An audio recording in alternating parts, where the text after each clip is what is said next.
the troops inside there, and they fell back out of the woods, which in turn panicked those in reserve who fired upon them, thinking it was a German counterattack. So not only were they being battered from the left, being battered from the right, they were now getting it full on while they were in the woods. Let's see where we are now. Second objective. So the second objective was on the other side of this area that we've got on the right here that's called the Hammerhead. If you were to look on the map, you'll see exactly why it's called the Hammerhead. About another 100 yards inside this wood line is another open area.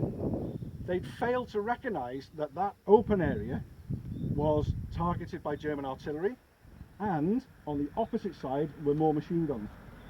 As they left this end of the Hammerhead, they got into the open ground and they were raked hip and thigh again. So now they'd lost that position, they'd become disorientated and ended up heading left. Instead of coming back out and going back in, they headed left and met the 11th South Wales Borderers coming down. Again, we had another episode of blue on blue. That was the end really.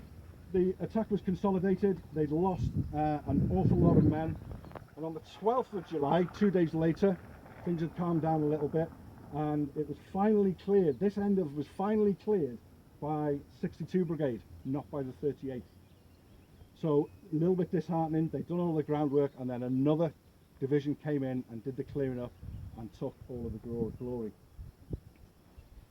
There's a number of reasons why these attacks failed, and if you were to look at them each individually, you'd quite easily spot why tactically this was an enormous disaster for the 38th Welsh. Firstly, this was the first battle the 38th had ever taken part in.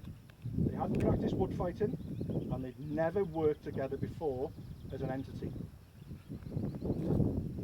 Straight away, they were up against it.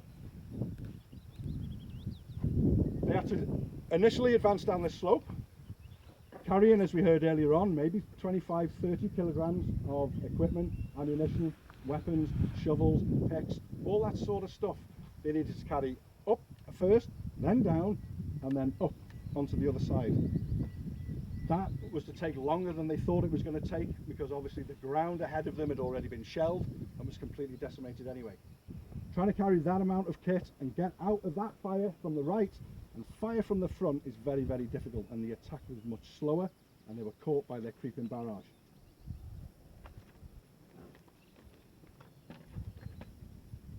The smoke screen for the initial attack failed. The reason it failed was the wind was blowing too strong.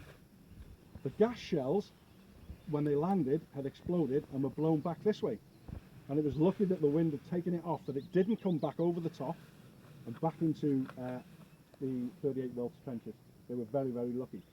But with a failed smoke screen, they were left wide open, and nothing could be done to stop them being seen. In the first attack, they lost an awful lot of officers. Officers in them days led from the front, and as they came off and over the top, a majority of the officers were taken out. That left very weak leadership. People who weren't experienced in leading men were now leading men and didn't do a particularly good job. Another thing was that officers were the only ones with compasses. So when they got into the woods, they had no idea which direction to go. And they were milling about and were counter-attacked from all over the place. And you had blue on blue from the left and from the right once they got across the other side of the Hammerhead. Everybody was disorientated. They didn't know where they were. The woods looked nothing like this.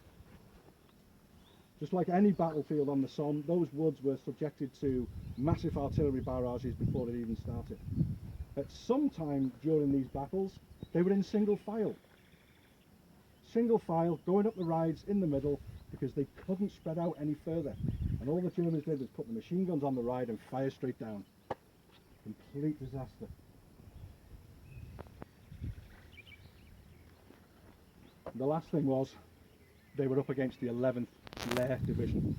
The 11th Lair Division were a Bavarian division and were very, very well versed in wood fighting. They came from Bavaria, the Black Forest. It's covered in woods. They were very, very experienced. The 38th Welsh were not.